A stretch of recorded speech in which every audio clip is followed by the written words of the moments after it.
અમે Amba Khodiyar મંદિરેથી Rajkot Dhebar road south જકાત નાકા પાસેથી અમે નીકળીએ છીએ.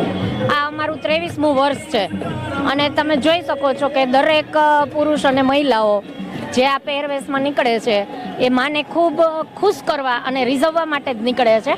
બાકી અમારો કોઈ હેતુ નથી, બાકી ભારતીય સંસ્કૃતિને જાળવી રાખવા અને દરેક લેડીઝને તમે જોવો છો કે બસ આ માન મોભો ને મર્યાદામાં આ રીતે રહીને ચાલે તો મા અંબાની ભક્તિ સરસ રીતે થઈ શકે છે અને ખુશખુશાલ હસતા રમતા ગાતા ગરબા ગાતા અમે જ્યારે માના ચરણોમાં પહોંચીએ છીએ ત્યારે અમને એટલો આનંદ થાય છે કે અમે જાણે કાલે નીકળ્યા અને આજે પહોંચી ગયા છીએ ને એવો અનુભવ થાય છે. એટલે અત્યારે તો અમને એવું લાગી રહ્યું છે કે માના દ્વારે પહોંચ્યા છીએ પણ જાણે માના ખોળામાં રમી રહ્યા છીએ એવો આનંદ થાય છે. જય અંબે.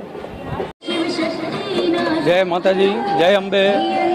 આજ અમે રાજકોટથી અંબા ખોડિયાર મંદિર ઢેબર રોડ સાઉથથી આજ 23મા વર્ષે અહીંયા આજ પહોંચ્યા છીએ. 13 દિવસ થાય છે. અમારા સંઘમાં 125 જેવી સંખ્યા છે.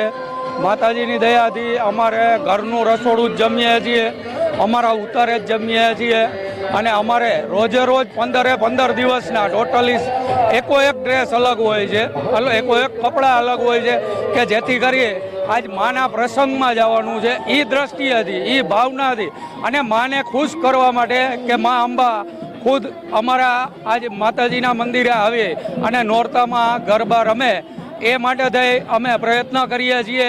અને પ્લસ આજે જે કાંઈ બી આજ જે લોકો જોનારો છે વર્ગ એ લોકોને ખબર પડે કે આજ માના પ્રસંગમાં આજ આપણે સ્વચ્છ થઈ અને સ્વચ્છ કપડાં પહેરી અને આપણા સાંસ્કૃતિક જે પોશાક છે એ પહેરી અને જવું જોઈએ જેથી કરી અને માનો પ્રસંગ દીપાવી શકીએ.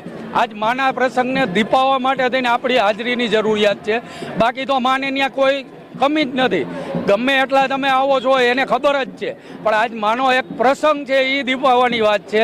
ત્યારે અમે આ પ્રયત્ન કરી રહ્યા છીએ કે 15 દિવસ અલગથી આપણી સંસ્કૃતિને માન્ય રૂપ અને માન મર્યાદા અને મોભો ત્રણેય માતાજીના પ્રસંગનો આ જળવાઈ રહે એ અમારી એક પ્રયત્ન કરવાનો છે અને જાળવવા માટે નીકળીએ છીએ.